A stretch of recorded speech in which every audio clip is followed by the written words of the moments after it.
Good morning. Today we begin with Chapter 3, Part 1, which covers the entire process of how our body handles food, human digestion, absorption, and transport. This is a fundamental part of nutrition science. It's not just about what we eat, but what our body can actually do within it. How we break it down, how we absorb the nutrient, and how we move those nutrients to the cells that need them. In this chapter, we will lay the groundwork for understanding how carbohydrates, how fats, and how proteins are metabolized. These macronutrient carbohydrates, fats, and protein. So let's start with the big picture overview. So, the overview of the digestive system. What is the basic purpose of this system? It's critical to remember that our body's cells don't need food in the form we eat it. They can't use a piece of a chicken or a slice of a bread directly. What do we need are the nutrients that are in that food. So the digestive system primarily role are therefore first to break down food into smaller components. These are the nutrients. The second, absorbed those nutrients so they can get into our body. And third, to eliminate the solid waste products that are left over. We will using two key terms constantly. Digestion, the process break down large food molecules into nutrients that the body can use. The absorption, this is the process of a nutrient uptake from gastrointestinal tract GIT through the circulatory lymphatic system. So now let's go to the specific anatomical parts that make up this system. The system is generally divided uh, into two main groups of organs. The first is gastrointestinal tract, and this component is the primary component. And the second component is the accessory organs. So the primary component or GI tract component consists of mouth, esophagus, stomach, small intestine, large intestine, rectum, and anus. So you might also hear this called the digestive gastrointestinal tract as the digestive tract or alimentary canal, or simply maybe here the gut. It's a hollow muscular tube that in a living adult extend approximately about 16 feet in length, approximately 5 meters. The primary component, as I mentioned, are the organs that food directly passes through. This include the mouth, esophagus, stomach, small intestine, large intestine, rectum, and anus.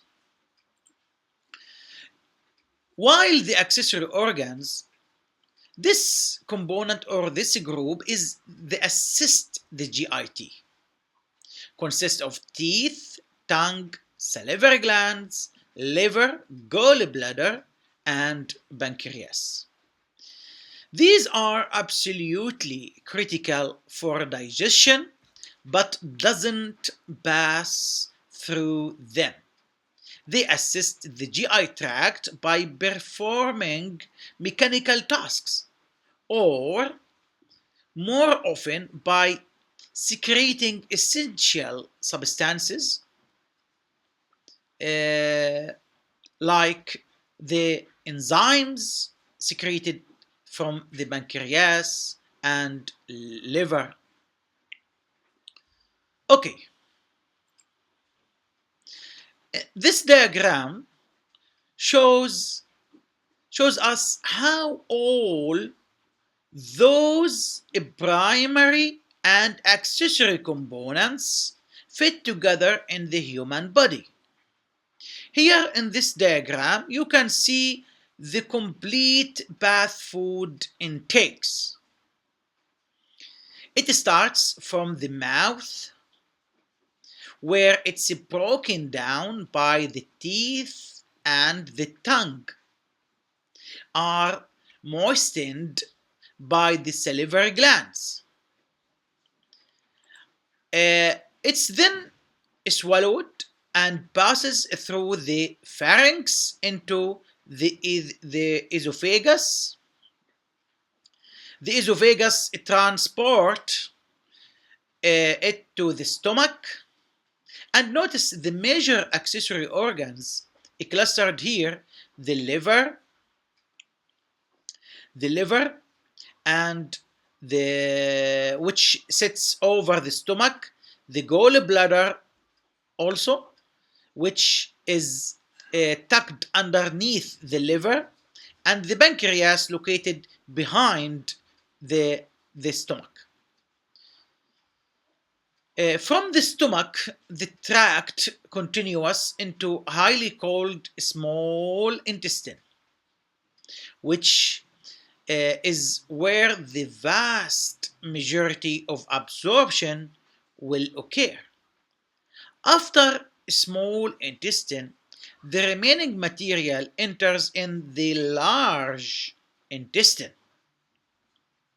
which frames the small intestine. Finally, waste is stored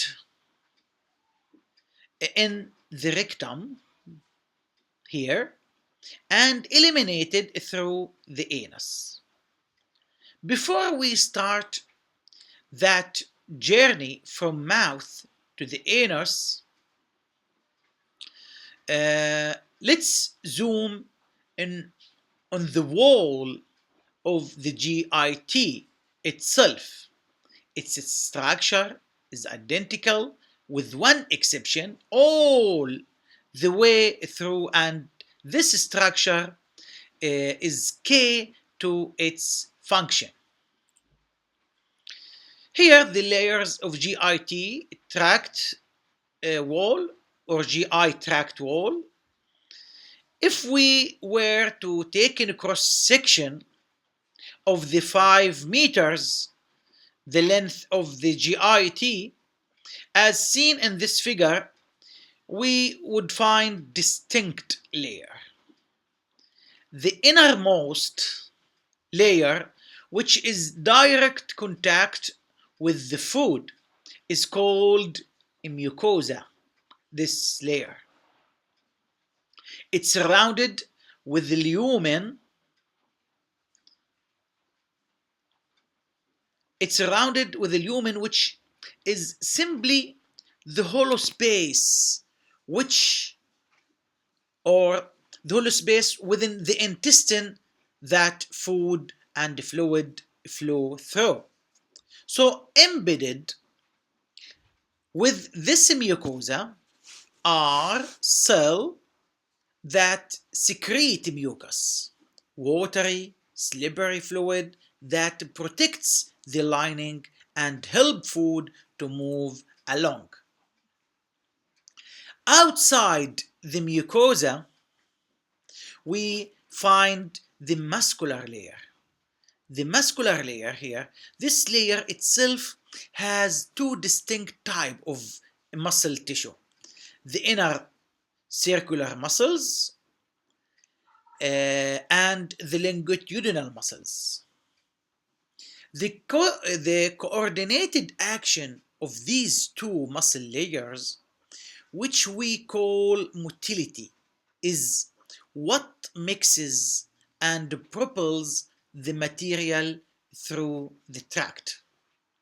Now, I mentioned there was one exception to this standard two layers muscle structure. That exception is the stomach, which has the extra muscle layers for adding strength. So, here in this figure, we see the stomach. This organ is a stomach. The stomach wall is thickest and strongest of the entire GIT. This is because, in addition to the standard longitudinal muscles, the circular muscles layer, here circular muscles layer, and longitudinal muscles, it has a third innermost layer of the muscles called diagonal or oblique muscles. Diagonal or oblique muscles. This third layers gives the stomach the ability to churn, ability to mix, ability to twist with incredible force, which is essential for its job mixing food with gastric juice. Another critical structural features of the tract, the series of valves that control the flow of food from one organ to the next. These are known as the sphincters. These are known as the sphincters. The sphincters controlling the flow. Sphincters are thickened regions of circular muscles that function just like valves. Their purpose is to control the flow of contents at various points in the GIT. When an intestinal sphincter relaxes, the passageway opens and contents can flow through the next section. When it contracts, it closes the passageway, restricting the flow.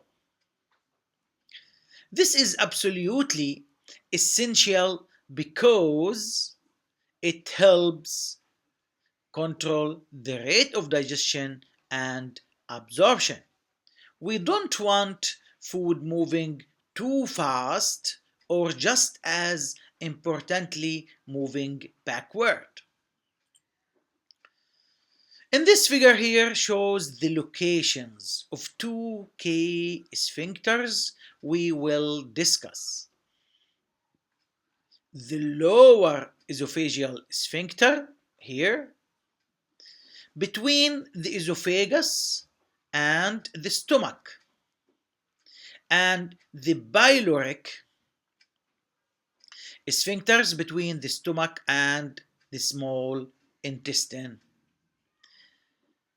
In figure B here shows when the lower esophageal sphincters relax, food enter the stomach.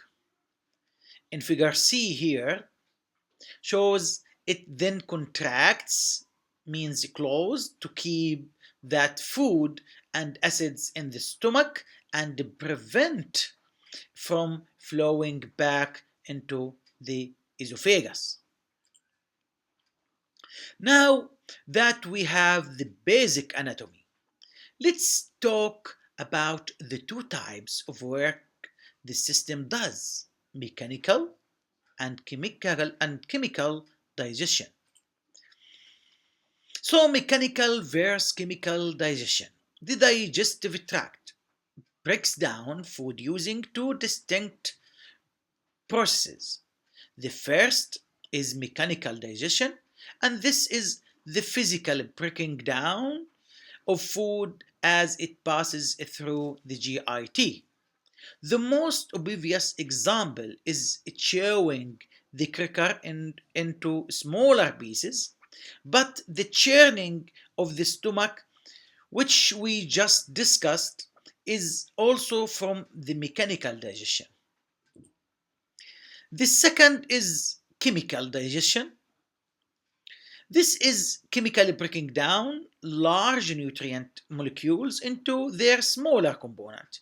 This process is driven primarily by stomach acid and various enzymes.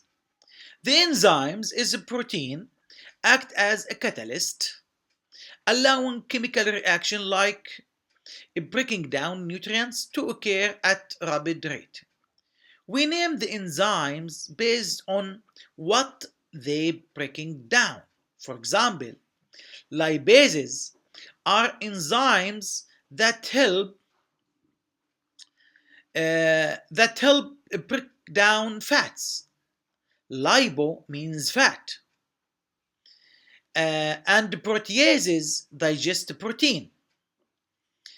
It is important to note that not everything needs to be digested. Water, cholesterol, minerals, and most vitamins are already small enough to be absorbed intact. With all that background, let's begin our lecture today through the GIT, starting at the very beginning, the mouth. So, the mouth or oral cavity, digestion, both mechanical and chemical, start right here in the mouth. The mechanical digestion that occur here is called mastication or chewing. Chewing does two things. It prepares solid foods for swallowing, and very importantly, it increases the surface area of foods. This is critical because it gives digestive enzymes a greater access to nutrient within the food. Once the food is mashed, the tongue helps direct it to the back of the mouth and into the pharynx or the throat. The pharynx is the section of the alimentary canal that connects the nasal cavity within the top of esophagus. As this mechanical digestion is happening, the accessory organs in the mouth are starting the chemical process. So, salivary glands.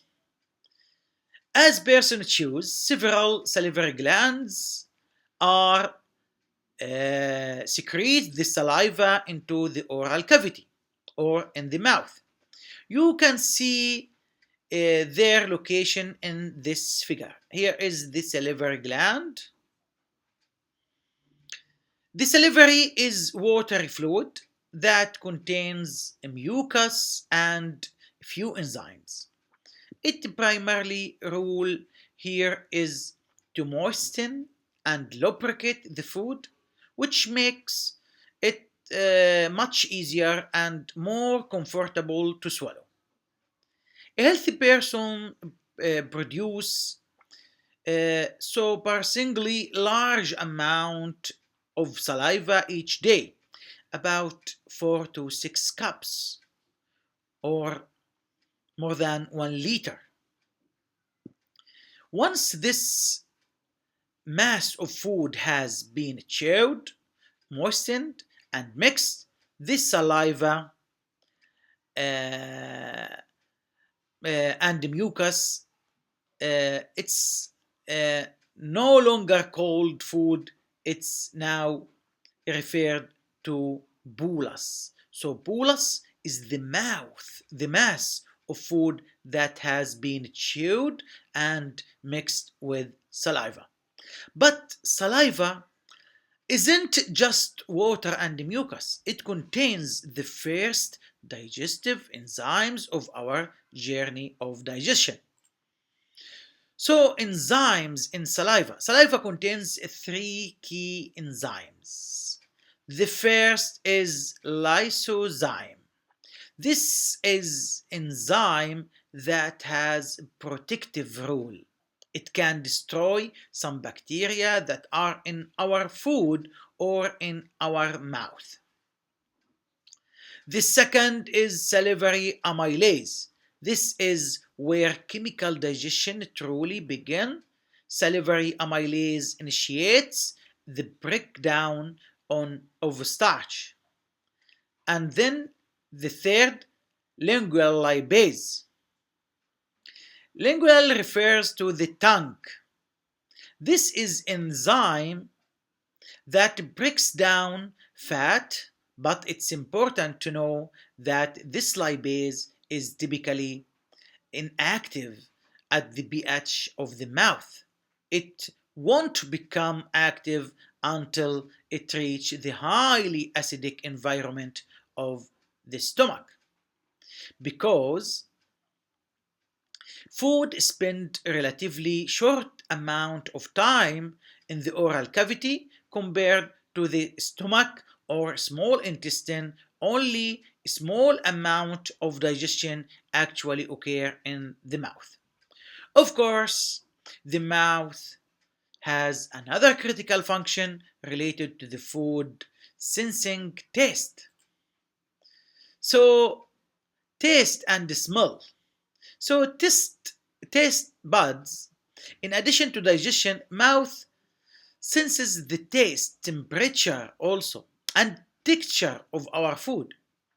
When food dissolved in saliva, the molecules stimulate sensory cells within our taste buds, which are located primarily on the top of the tongue. These specialized cells can distinguish six basic tastes. The first is sweet, which usually indicate the carbohydrate, major source of energy. The sour, which indicate the presence of acid. The salty, which stimulate by sodium and other minerals. The bitter, which is an important protective sense as chemicals that elicit a bitter taste are often poisonous. Savory, also known as umami. This taste is detected when certain amino acids, the components of a protein, stimulates the taste buds. And the last is fat, also called oligostation. Finally, we can't talk about the taste without mentioning smell. So, smell or olfaction, as food is chewed, it releases air, airborne chemicals that stimulate the olfactory region in our nasal passages. The brain combines the information from our taste buds with these odor sensation to identify the flavors. This is why when you have a cold or your nose is congested, your favorite food may seem tasteless. This connections between taste and smell is why disorder affecting them can have a significant impact on nutrition. The disorder of taste and smell. There are a few key terms on these disorders. Insomnia is a complete inability to detect odors. Hypogeusia is a diminished ability to taste. Ageusia, total loss of sense and taste. Most of these disorders are temporary and can develop as a result of upper respiratory or middle ear infections, radiation treatment, some medication like antibiotics, head injuries, or even sorry, or even poor dental health. They can also be a signs of degenerative nerve diseases like Alzheimer or Parkinson's disease. And as we all became very aware of recently, loss of taste and smell, insomnia are very common symptoms of COVID 19, and in some individual, this loss may be permanent. This is a nutritional concern because these disorders can negatively affect person's appetite, weight, and the quality of life. A common and dangerous consequences of the people may start using excessive amount of sodium and sugar to make food taste something which can contribute to other health problems like high blood pressure or unwanted weight gain. Once the bolus has been formed and tasted, it's time to swallow. This moves the bolus into the next organ, the esophagus. The esophagus, after being swallowed, the bolus travel through the esophagus. This is a muscular tube about 10 inch in long that extends from the pharynx down to the upper portions of the stomach. Its primary function is simple: transfer the bolus into the stomach. The anatomy uh, is critical here. Yes, the entrance to the esophagus uh, maybe here you can see in this diagram when we swallow, two things happens automatically. Breathing stop here by epiglottis.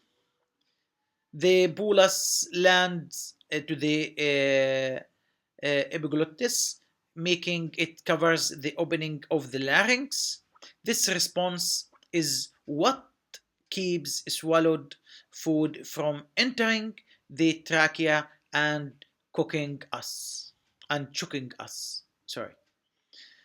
Uh, so, how does the food get down the esophagus? It's not just gravity, it's an active muscular process called peristalsis. So, peristalsis, the act of swallowing, signal the GIT to begin peristalsis. Peristalsis is a series waves of muscular contraction that help moves material through the entire intestine. It is involuntary response. So there is upper esophageal sphincters and lower esophageal esophageal sphincters. As you can see in this figure, the esophagus, each muscular contraction is followed by brief relaxation. Here. Brief relaxation, which moves the small amount of the bolus down into the stomach. This is involuntary response. You don't have to think about it. The esophagus is guarded by two sphincters. The lower or the upper, we will start with the upper esophageal sphincters, is at the back of the throat. It is not a true sphincters, but a section of the pharynx that relaxes when we swallow, allowing the bolus to enter the esophagus. The lower esophageal sphincters, also as the gastroesophageal sphincters, is at the bottom of the esophagus. Normally, the lower esophageal sphincter is tightly closed. Its job is to prevent the backflow acidic stomach content up into the esophagus. When the lower esophageal sphincters fails to close, that acidic backflow occur and we experience the burning sensation known as the heartburn or acid reflux. So, assuming the lower esophageal sphincters open correctly, the bolus now enter is in its next destination, the stomach. After bolus passes through the lower esophageal sphincters, it enters the stomach, which is a muscular sac that stores the mixed food. This stomach incredibly expandable. During the typical meals, an adult's stomach can stretch to hold about 4 to 6 cups of this semi-liquid material. Its absolute maximum capacity is about 16 cups or more than 3.5 liters. The upper part of the stomach wall is lined with a tiny bits called gastric gland, which themselves are lined with specialized cells. Those cells synthesized and secrete the primary component of gastric juice. This juice is a potent mixture of mucus, hydrochloric acid, intrinsic factor, and digestive enzymes. To understand how the stomach works, we need to know what each of these specialized cells does. Let's look at them now. So, gastric gland cells and secretions. Mucus cells secrete mucin, which forms mucus. Parietal cells secretes hydrogen and chloride ions, which form hydrochloric acid or HCl. The intrinsic factor necessary for vitamin B12 absorption. Chief cells secretes pepsinogen, an inactive enzyme or zymogen, and the gastric lipase. The G cell secretes the hormone gastrin. So, in this diagram shows a magnified view of single gastric gland. You can see several distinct cell types, each of specific jobs. First, the mucus cell. Here, the mucus cell, these secrete mucin, which is a carbohydrate-rich substances that form mucus, which or when it combines with water. This secretes the mucin. Here, the mucin. The second is the parietal cells. The parietal cells, these are incredibly important. They secretes hydrogen ion and the chlorides ion. Secretes the hydrogen ion and the chloride ion, which forms hydrochloric acids or HCl in the stomach lumen.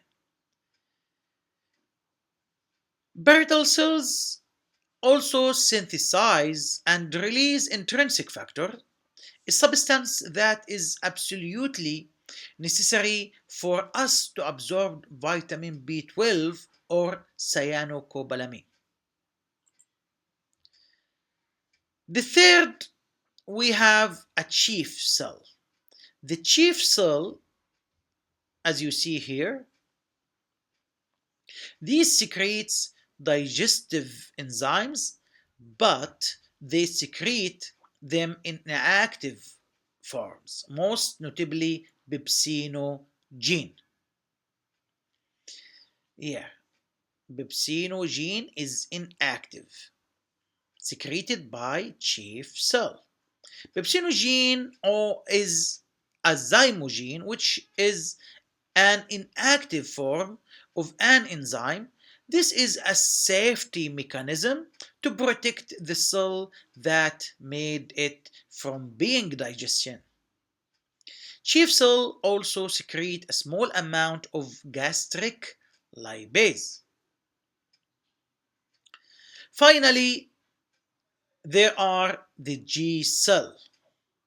As you see here, the G cell, these are hormone secreting cells. They secrete the gastrin into the bloodstream.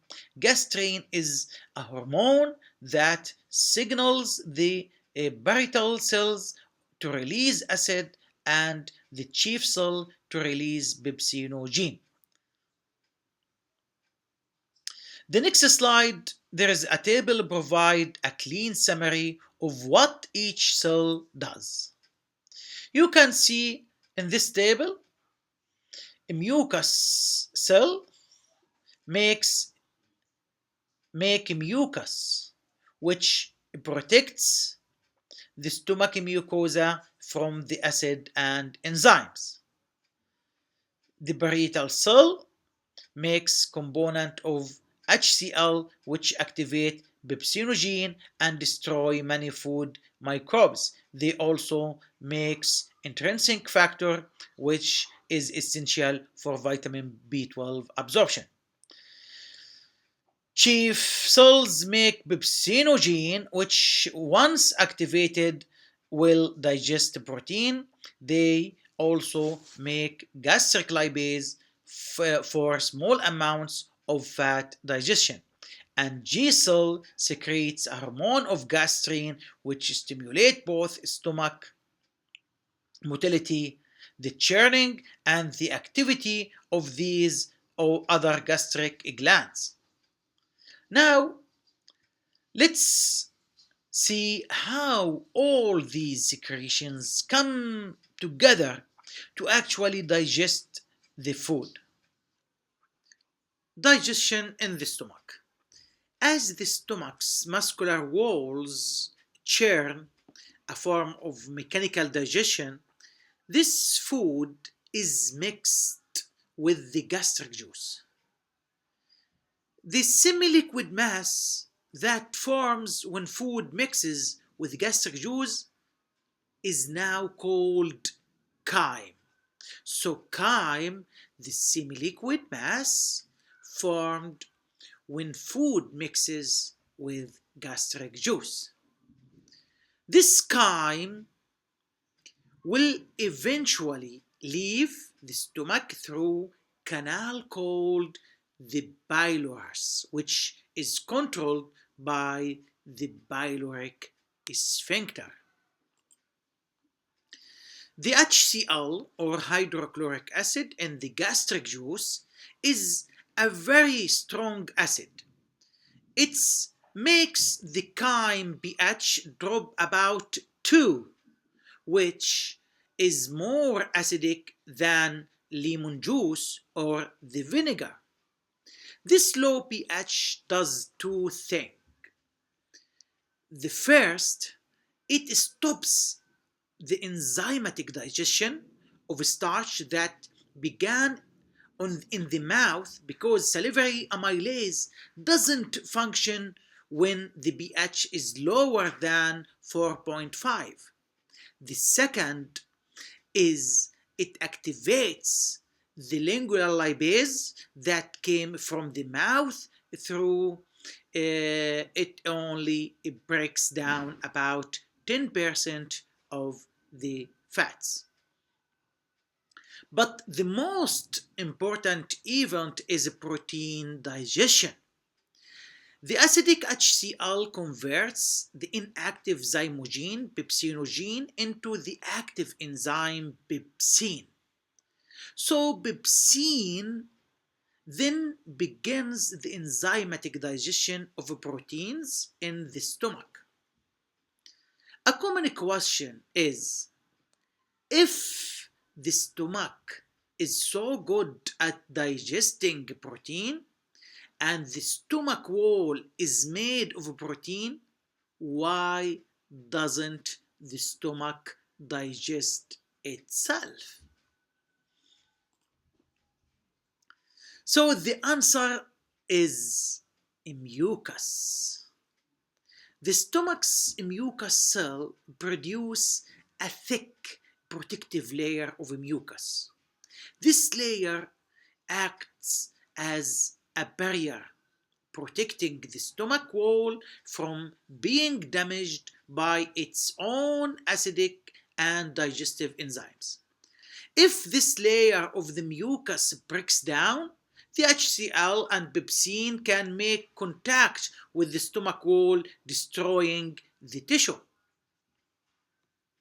This is what causes a gastric or peptic ulcer, a sore in the stomach lining. We will talk more about ulcers in the disorders section in the next lecture. In terms of stomach emptying, following typical meal, the stomach will empty in about 4 hours. However, this timing depends on the meal contents and the size.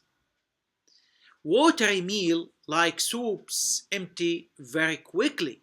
In contrast, fatty and higher fiber meal spend more time in the stomach.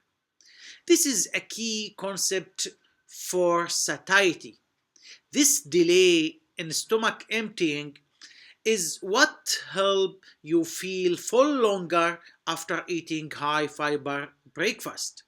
Finally, if chyme flows too rapidly from the stomach into the small intestine, it causes disorder called dumping syndrome, which leads to nausea, weakness, and diarrhea. This often develops after stomach surgeries. After about 4 hours, the chyme begins to pass little by little through the pyloric sphincters and into the next and most important organs for digestion and absorption, and small intestine. The small intestine, the primary site of nutrient digestion and absorption. We have now arrived the small intestine, which is the primary site of nutrient digestion and absorption in the entire GIT. It's the longest component, coiled hollow tube. It consists of three sections. Duodenum, the first section, about 10 inches. Jejunum, the middle section, about 3 to 5.5 feet. And the ileum, last section, from 5 to 9 feet. So these three sections, the duodenum, the jejunum, and the ileum. A key takeaway here is that most of the nutrient digestion and absorption occur in the upper part of the small intestine, primarily in the duodenum and the upper of the jejunum. As you can see in this figure, these three organs are connected by the duct that empty into the duodenum. First, the liver. The liver is a metabolic powerhouse. It processes and stores many nutrients. In the context digestion, its key roles is to synthesize cholesterol and use it to produce bile, because the bile is the greenish yellow fluid that is absolutely essential for fat digestion and absorption. The second is the gallbladder. The gallbladder is a small organ tucked under the liver. Its job is not to make bile, but concentrate and store bile until it is needed. The third is the pancreas. The pancreas has two critical digestive functions. It secretes a whole host of digestive enzymes that break down carbohydrate, proteins, and fats. It secretes bicarbonate HCO3. This is crucial because it neutralizes the highly acidic chymes coming in from the stomach. The neutralization is a critical step as the enzymes in the small intestine can't function in highly acidic environment. Now let's take a closer look at the list of the enzyme produced by the pancreas and the small intestine itself. I think in this table shows the major enzymes at work in the small intestine. You can see the pancreas secretes a powerful cocktails of enzymes. The pancreatic amylase to digest starch, the pancreatic lipase to digest fats, the trypsin and chymotrypsin to partially digest protein, carboxypeptidase to break down these partially digested protein further, and nuclease to digest DNA and RNA from food we eat. In the small intestine itself, its own walls also has enzymes, the peptidase, it complete protein digestion, sucrase, maltase, and lactase to break down specific sugar like saccharose, maltose, and lactose into simpler sugar, and intestinal lipase to assist with fat digestion.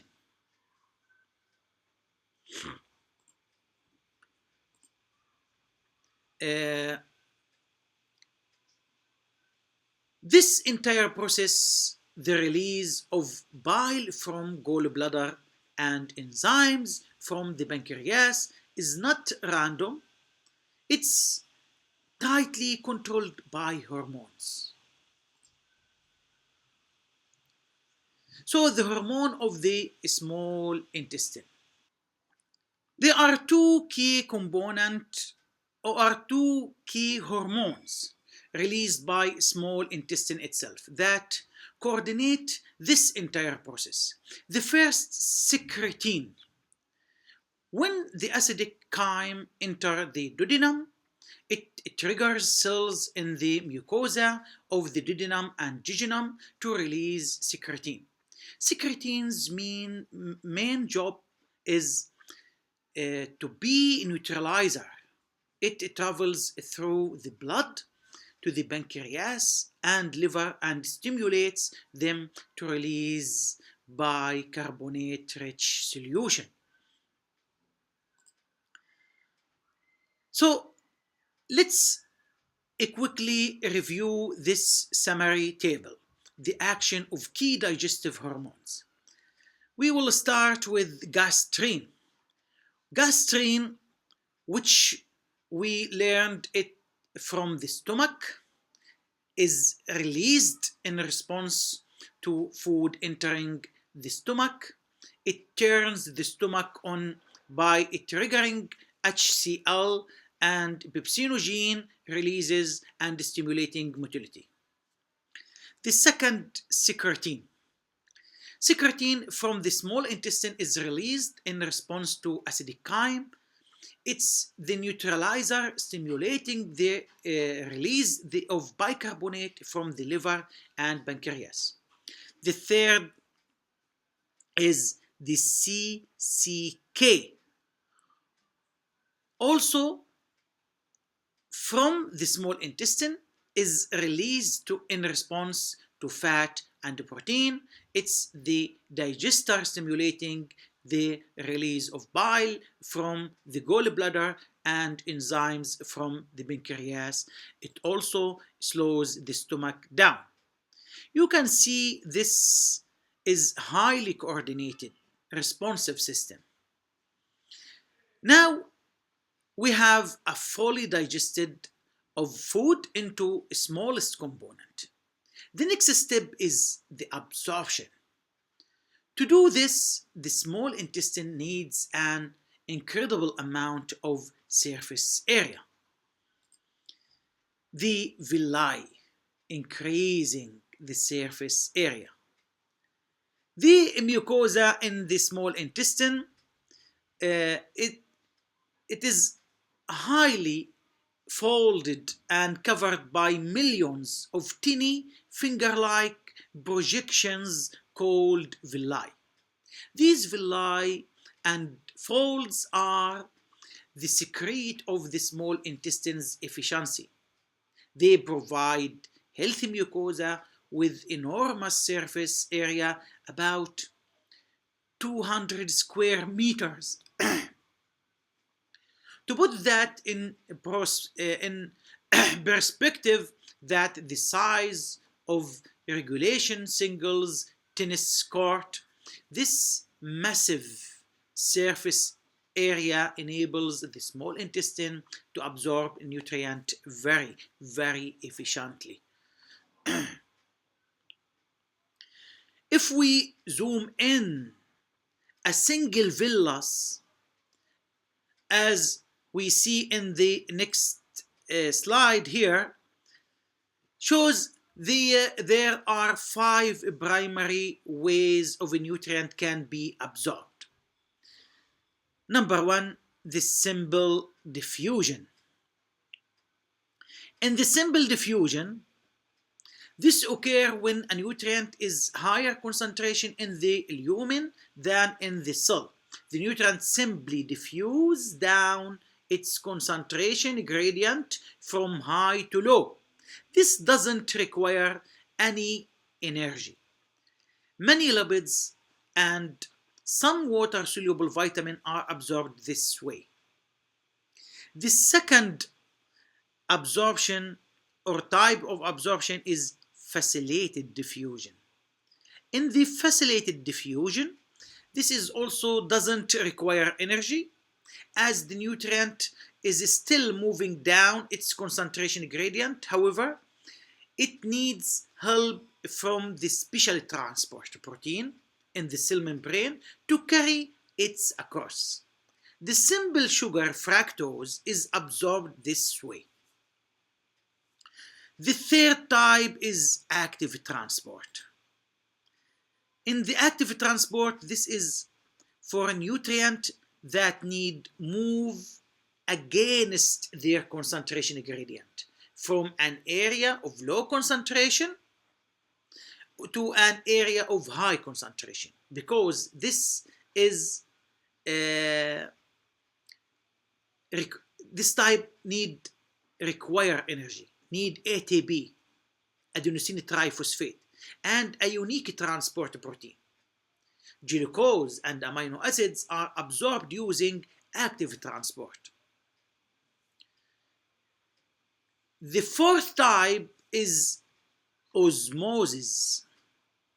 In the osmosis here, this is simply movement of water across the cell membrane, which it does freely, following the concentration gradient created by the absorption of water-soluble vitamin.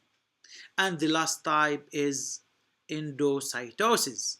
In the endocytosis, in a few instances, the cell membrane of the enterocytes will actually surround and swallow relatively large substances like an intact protein. This is not common way to absorb nutrients, but it's very important for infants, allowing them to absorb whole proteins from the human milk that provide immune benefits.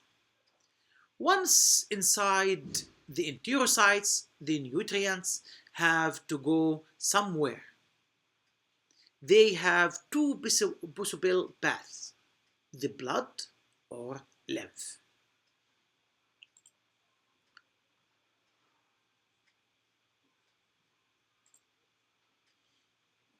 Inside the core of each villus is a miniature circulatory system.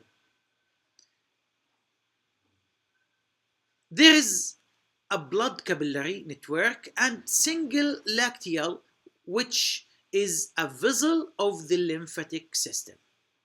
The bath's nutrient takes depend on whether it's water soluble or fat soluble.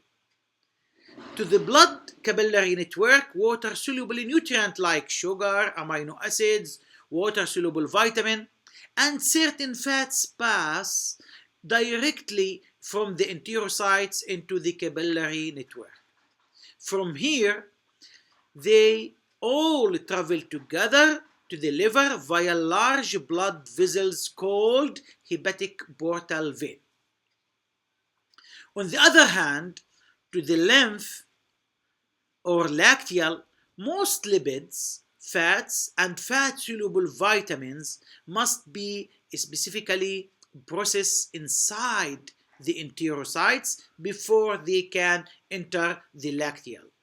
They bypass the liver for now and enter the general circulation via lymphatic system. By the time of the chyme reach the end of the ileum, almost of all its nutrients have been digested and absorbed. This whole process takes about 3 to 5 hours. This brings us to a key concept: bioavailability. Bioavailability is the amount of the nutrient that can be efficiently or effectively digested, absorbed, and used by the body. The amount of a nutrient in a food not as important as how much of it is bioavailable. This is affected by many factors, by dietary factors like chemical forms of a nutrient or other food eaten at the same time, and physiological factors like person's age, health status, and individual digestion. After the small intestine has absorbed all it can, the remaining undigested material passes through the ileocecal sphincter into the final organs of the GIT, the large intestine. The large intestine about 5 feet in long, and as the name suggests, has larger diameter than the small intestine. The undigested food residue first enter the cecum, which is a small pouch. From there, the material travel up by ascending colon, and the right side of this figure maybe you can see. Or wait, let's talk about the functions of the large intestine. The mucosa of the large intestine has no villi, so very little nutrient absorption takes place here. Its main job is to handle the remaining waste. The absorption, number one, the only things absorbed in a significant amount are water and some minerals. As this water is absorbed, the food residual becomes semi-solids. Secretion, number two, the primary secretion of the large intestine is mucus, which comes from the numerous goblet cell. This mucus lubricates the feces and protects the mucosa. The resulting semi-solid materials is now called feces or stool. Feces are about 75% water under normal conditions. Most of the remaining solid materials consist of bacteria that live in the large intestine and undigested dietary fibers. The defecation or elimination. Fecal materials is pushed by muscular contraction until it reaches the end of the sigmoid colon. This pressure causes the internal anal sphincter to relax automatically. It's under involuntary control. This relaxation allows the feces to enter the rectum, which is what gives us the ergo to defecate. The external anal sphincter, however, is under voluntary control, allowing us to decide when they expel the fecal material. The next figure provides the fantastic one-page summary or one-slide summary of every organ we have discussed in this lecture. Here in this figure you can see the entire process from start to finish. From mouth and salivary gland, moisten and lubricate the foods. Amylase begin start digestion.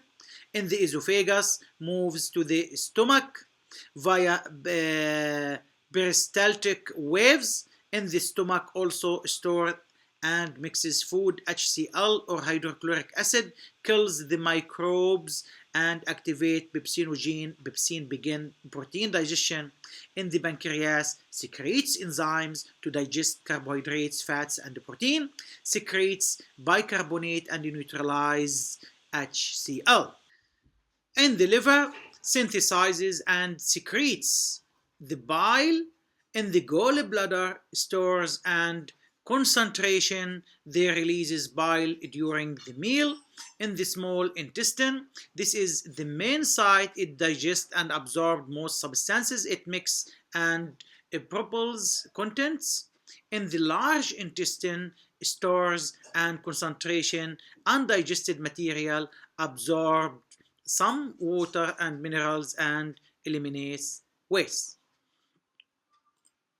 Thank you for the part 1, and next lecture we will talk about the common digestive tract disorder. See you in next lecture, and goodbye.